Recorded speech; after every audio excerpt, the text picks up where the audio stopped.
Human beings generally have little patience or endurance, particularly in today's world where we expect immediate gratification. We want something to get done quickly, easily, and permanently. If we work on a particular issue we notice in our being, we want to see results and not have to continually revisit the same issue time and again.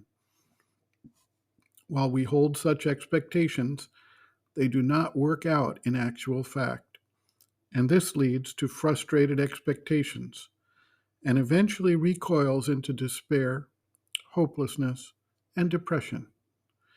If we look at this process through the lens of the three gunas, or qualities of nature, we find that our initial push is driven by the quality of rajas, and when it gets denied or limited, we tend to recoil into tamas. A sattvic approach would look at how things actually occur in our lives and in nature in general, and tailor our expectations, our approach, and our efforts to address the actual reality. In terms of changing an element of human nature, we will inevitably find that this process is not something instant nor permanent. Rather, we work on an issue, bring it to a certain stage of understanding, control, and mastery, and then turn our attention elsewhere as other issues or elements arise.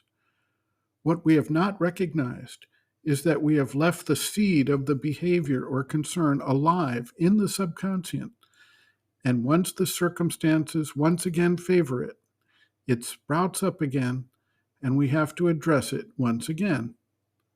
There are many plants, for instance, that we treat as invasive weeds, and we try to dig them out of the soil.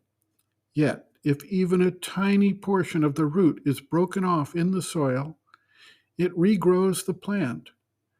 If we have waited for the plant to go to seed, we now have to contend with both the potential of a piece of root and the specter of seeds eventually sprouting if they land on fertile soil. We may look at the example of people who try various weight loss regimens. They lose weight initially, gain a certain amount of pride in their accomplishment, and then slowly but surely, the attention lapses, old dietary habits reoccur, exercise routines fall by the wayside, and the weight they lost then returns. If we add to this the fact that our entire nature is not actually entirely separate from the rest of nature, we then have to address those forces that we may have pushed out of our immediate environs, but which continue to take place outside us and pressure for return. We see this in the case of serious drug addiction. A person goes through a program and gives up the drug, whether alcohol, nicotine, or other drugs, while in the program. But if he takes up association with his friends who maintain those addictions within themselves, he may soon revert to the old behavior pattern. These issues get compounded when we associate them with our own sense of weakness, rather than recognizing them for universal forces at work on a far larger scale. As soon as we identify with them, we tend to denigrate ourselves and blame ourselves for the weakness. And this simply complicates and compounds the issue. A clear-sighted understanding will provide us the needed distance to encourage patient, persistent, and fruitful efforts to systematically shift the conscious attention and focus of the being toward the higher forces and away from these atavistic expressions of past and present human nature. Sri Aurobindo notes, quote, "It is quite normal for difficulties to come back, and it is not a proof that no progress has been made. The recurrence, after one has thought one has conquered, is not unaccountable. I have explained in my writings what happens. When a habitual movement long embedded in the nature is cast out, it takes refuge in some less enlightened part of the nature.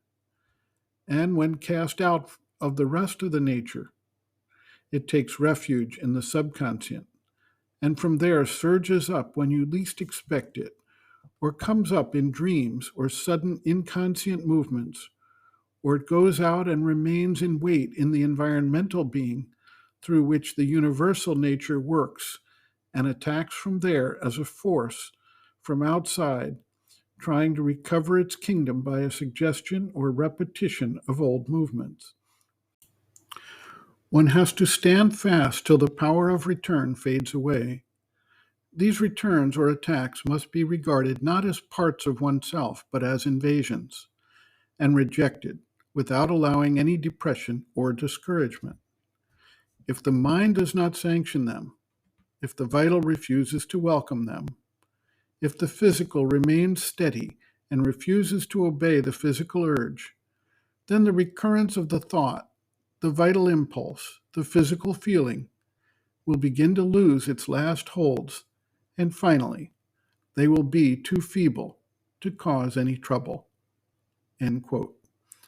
Reference, Sri Aurobindo and the Mother, Our Many Selves, Practical Yogic Psychology, Chapter 2, Planes and Parts of the Being, page 57.